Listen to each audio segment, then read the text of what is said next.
first term for today is blah. Blah.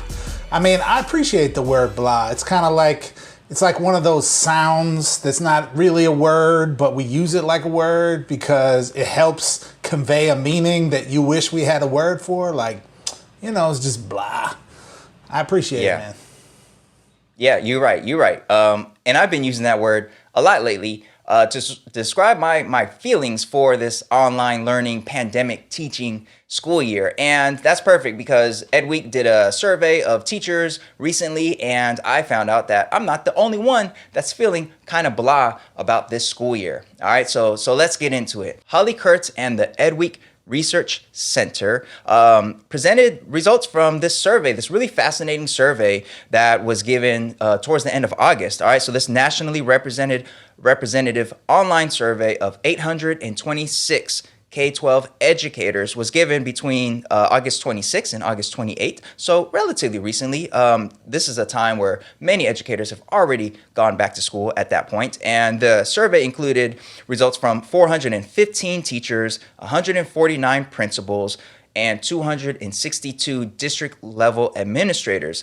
And some of the findings that stood out from this survey related to teacher morale and teachers resigning. All right, so this survey found that 31% of teachers and district leaders say that teacher morale is quote unquote much lower than it was prior to the pandemic. 32% of teachers are reporting that they are likely to leave their jobs this year, even though they would have been unlikely to do so prior to the pandemic. And that's up from 26% who said so in July and only 12% who said so at the end of May. All right, so this is definitely trending in the wrong direction in terms of teachers feeling good about staying in the classroom. The survey also found that more than half of school and district leaders say that the pandemic has led to declines in enrollment in preschool, kindergarten, and grades 1 through 5. Close to half say the same for secondary grades. And those pods that were like the talk of the summer, those pods where parents were apparently conspiring to hire a teacher privately and have multiple students from different families together in this learning pod separate from the school system. The survey found that just 8% of teachers, principals, and district leaders said that they have actually personally interacted with at least one parent in their district who plans to make this approach. And only 5% said that they're at least somewhat concerned about losing enrollment to pods. So it looks like the pods discussion perhaps maybe was a little overblown or didn't quite come to fruition. And lastly, something that really jumped out at me, Jeff, is the question of what to do when a student does test positive, because of course many schools across the nation are open for in-person learning. And the survey found that 23% of district leaders and principals say that they won't tell parents about COVID-19 cases in their schools unless they believe a parent needs to know because their son or daughter was directly exposed. So Jeff, lots of data in this survey, lots to talk about. What are some of your thoughts? Yeah, Manuel. I mean, there's just so much in this piece from EdWeek. I'm really glad that they are gathering this kind of data. My only wish is that it was more broadly, publicly available. Not behind the paywall, because there's just so much in there. So I guess my first reaction is around the kind of like lower teacher morale and the potential threat to the profession that we face because, the job is incredibly rigorous and complex and challenging as it was. Like pre-corona, I know there's the stereotype out there, like those who do, and those who can't teach, which is like, cute in a movie or something like that. But anybody who's ever tried to be a teacher, has no sense of humor about that, right? And so Correct. That was before the pandemic. Now it is just orders of magnitude more complex. And doing that work in a situation that is even more complex than it was before, right?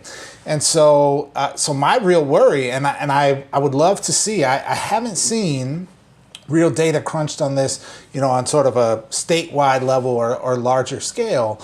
But I'm honestly worried about, like, are we potentially, if this drags on, right, the failed response that we've had to the pandemic, the likelihood of schools that are currently doing distance learning having to continue distance learning for, at least the first half of the year, likely in my mind for at least the entirety of this school year, potentially longer, right? Continuing this until we have a vaccine, right? And then even if you go back, most places around the country are doing some kind of hybrid model, right? And, the jury's out right now as to whether that hybrid model is, like, sustainable for teachers, actually produces, the same type of, like, benefits and feelings of professional satisfaction that folks get from regular school, right? Which is connection with the kids and seeing growth and, all that kind of stuff. So I'm really worried about, if this continues and we have a profession that's got increasingly low morale, are folks going to simply leave? Are folks going to retire early? Are folks going to take other kinds of jobs?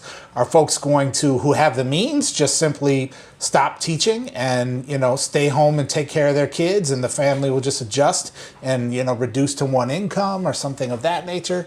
So I think there's a very real question in there for us about, like, what are we going to do to retain teachers in this environment? And I hope that our policymakers are starting to think about that, because this is a time when we need teachers, right, even more than ever, and are potentially facing significant losses of folks, and maybe even significant losses throughout the course of the year, right? Like, I know of a few cases where teachers who were pretty senior in their career and be like, look, man, this is hard, this is crazy, I'm not enjoying this, and they retired over the summer unexpectedly, right? And so, schools could be looking at mid-year vacancies that they have to fill, right? Which is not good for anyone, right? So that's where my mind goes immediately. Is kind of like, I'm worried about kind of the integrity of the profession in that regard. And I'm hoping that we, from a policy perspective, can bring to bear some things that are also taking into account the fact that folks have really hard jobs right now and need support, need to be taken care of, right? Yeah, absolutely. All of that. And like I said a few episodes ago, when Jose Vilson mentioned that he was going to enroll full time in graduate school, and I said something about it, it always makes me a little bit sad when a quality teacher decides to leave the classroom, whether for good, great reasons or not. It always, part of me gets a little sad, because I love the classroom, and I love the idea of students having quality teachers in front of them. So when I hear that 32% of teachers are considering resignation or retirement who weren't considering that before, of course, not all of them are like great teachers, but enough of them are to really, really, really make me sad about the situation. I would be lying if I said that, like, distance learning has been going fantastic. It's been going better than I expected. But the reason why today's lexicon term for this story is blah is because that, like, best encapsulates how I feel about this whole situation. Because students are logging in, yes, and students are definitely giving me life, being able to see them and interact with them for sure. I love that part of it, and our attendance has been great. Students have been with us, but it's just not the same. Like, it's just not the same. And to have these online interactions, it just doesn't come close to the feel of the classroom. It does not resemble at all what I love about teaching. And I would be lying to you. I mean, let me just be honest. I mean, we're AOTA family here. Everybody listening is part of the AOTA family. So I know you're not going to go out and tell anybody. But there was a moment a few weeks ago where I realized for the first time in my career that if somebody came calling with an offer that was away from the classroom, that, like, matched where I'm at right now in terms of salary and benefits and all that, and security and all that, like, I would take it, because this is something, this distance learning and pandemic teaching year is one that, honestly, like, this is not what I got in the profession for. I for sure would consider going somewhere else if something else came along. Not now, because obviously, I'm a couple weeks into the school year. I'm not going to leave students high and dry for sure. But, like, yeah, this is difficult. And, it's nobody's fault besides the fact that our nation had a terrible response to the pandemic. I wish we could be in a better place now. But just to be, like, perfectly honest, like, my mother lives in Spain. I talked to her about schools out there. It really sounds like something similar is going on out there with regards to the fear over students getting back together in these buildings and whether or not the schools are prepared and have adequate resources to ensure that everything's safe and sanitized and all that good stuff. And the numbers aren't trending in the right direction right now, at least as at the time of this recording, in a lot of those countries that were doing really well. So, I definitely, like everybody else, I definitely agree that our nation handled this terribly. But even if we did handle it really, really, really well, we'd still be in a mess. Like this is still a very real virus that's out there. So this is tough, man. Yeah. This is tough. And these numbers, I guess, for me, give me some comfort in knowing that it's not just me.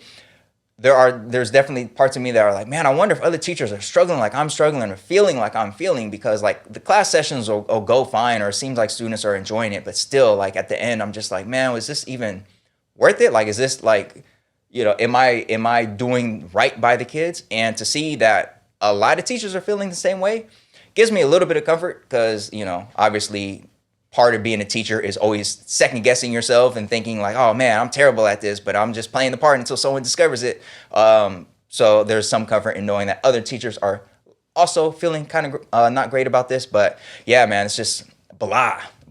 And I'm hoping that at some point we could get past this. But even that hybrid learning situation that you referenced, a lot of the teachers that I've been able to, see, share their experiences online are doing the hybrid teaching. And it sounds like it's equally, if not more, like stressful and chaotic and just disappointing as this full online teaching that we're doing in my district. So yeah, blah. All I can say is I hope we all hang in there, and I hope that this, that we get past this sooner rather than later before, to your point, before we lose waves of teachers and really have to deal with a serious shortage.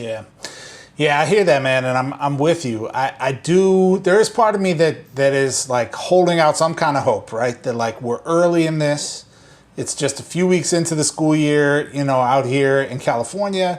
In other parts of the country, literally the school year just is starting this week, right? And in a few places in the country, the school year isn't even really yet starting this week. It doesn't really start until next week or later this month. So, so we're at the beginning of this kind of new normal, right? And we will learn and we will grow and we will get better. And I hope that, in part of that process, there can be some reclaiming of some of the joy and reclaiming of some of the stuff that makes school a great place to be for kids and adults alike, right? Which is the sense of community, the sense of, belonging, purpose, relationship, all of that.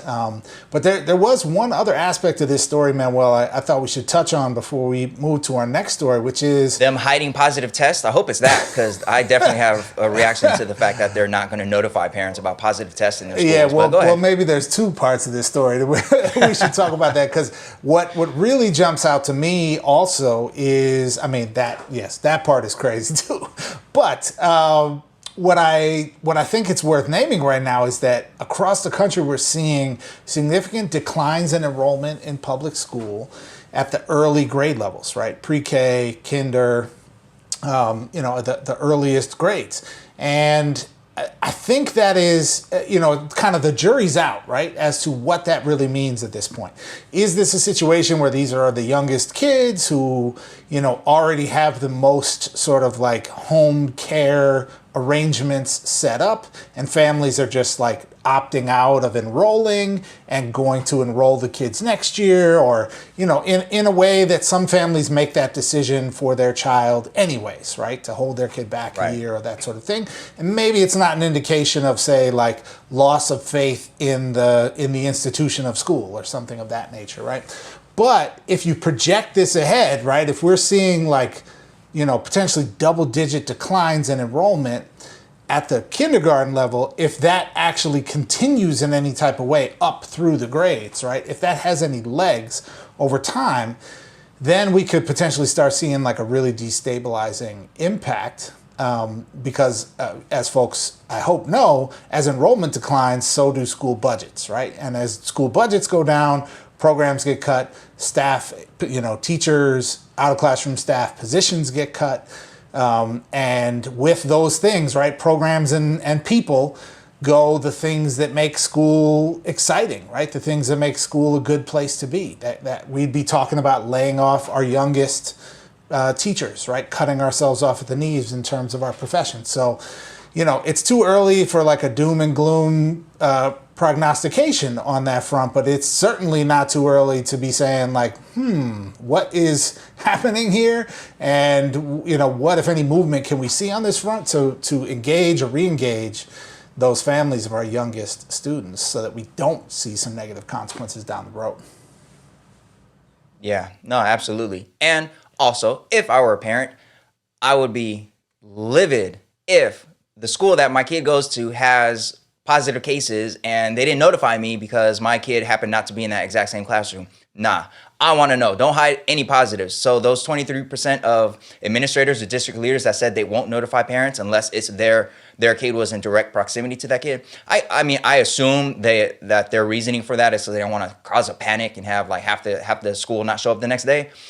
That sounds familiar though. I seem to recall a world leader also downplaying something supposedly to not cause a panic, and we see what good that did. So no, if there are positive tests at your school, you need to notify everybody and let the parents decide if, well, it wasn't, my kid wasn't in that same part of campus, so, whatever, but don't hide it. And that makes me think of these college football programs that so far there's been a few coaches who've said that, they don't plan to make public any positive tests to the media or whatever. And it's like, I see what you're doing. You don't want folks to rightfully say, you got to shut this down. We need to not hide information at this time. I know that much. And of course, there's like medical privacy, all that stuff. But I doubt these principals are talking about keeping the identity of the students secure. I think it's more about like just not wanting people to know because I don't want people on my back about we're not doing enough or we need to shut this joint down. So yeah, it's trash. That's trash. I don't know what your thoughts are as an administrator on that, but